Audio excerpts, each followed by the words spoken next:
গেল বছরের শুরুতেই কোনো ধরনের পূর্বাভাস ছাড়াই হঠাৎ করে বিয়ের খবর দিয়ে চমকে দিয়েছিলেন জনপ্রিয় গায়ক ও অভিনেতা তাহসান খান। মেকওভার আর্টিস্ট রোজা আহমেদের সাথে জীবনের এই নতুন অধ্যায় শুরু করেছিলেন তিনি। এরই মধ্যের খবর, বিয়ের কয়েক মাস পর থেকে দুজনের মধ্যেই সম্পর্কটা একেবারেই ভালো যাচ্ছে না। এবার এই গায়ক ও অভিনেতার সংসার ভাঙতে চলেছে। শুধু তাই নয়, গত কয়েক মাস ধরে আলাদা থাকছেন এই নবদম্পতি। এক গণমাধ্যমের সাথে একান্ত আলাপকালে এই দুঃসংবাদ নিশ্চিত করেছেন তাহসান খান নিজেই। তাহসান বলেন, খবরটি সত্য।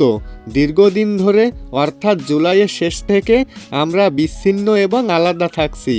সঠিক সময় আসলে এই বিষয়ে আমরা বিস্তারিত বলবো।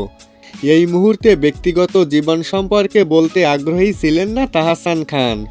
তাহসান বলেন, ব্যক্তিগত জীবন সম্পর্কে প্রকাশ্যে কিছু বলতে চাইনি, কিন্তু বিবাহ বার্ষিকী সম্পর্কে কিছু ভুয়া খবর দেখলাম। এই কারণেই বলতে হচ্ছে যে আমরা এখন একসাথে থাকছি না। 2025 সালের 4ই জানুয়ারি মাত্র 4 মাসের পরিচয়ে রোজা আহমেদের সাথে বিয়ে করেন তাহসান খান। এর আগে 2006 সালে 3 আগস্ট অভিনেত্রী মিথিলার সাথে বিবাহ বন্ধনে আবদ্ধ হন তাহসান খান। দীর্ঘ 11 বছরের সেই সংসারের রীতি ঘটে 2017 সালে। তো বন্ধুরা, এই বিবাহ বিচ্ছেদ সম্পর্কে আপনার কি মতামত তা অবশ্যই কমেন্টে লিখে জানাতে ভুলবেন না। দেখা হবে, কথা হবে পরবর্তী কোনো ভিডিওতে।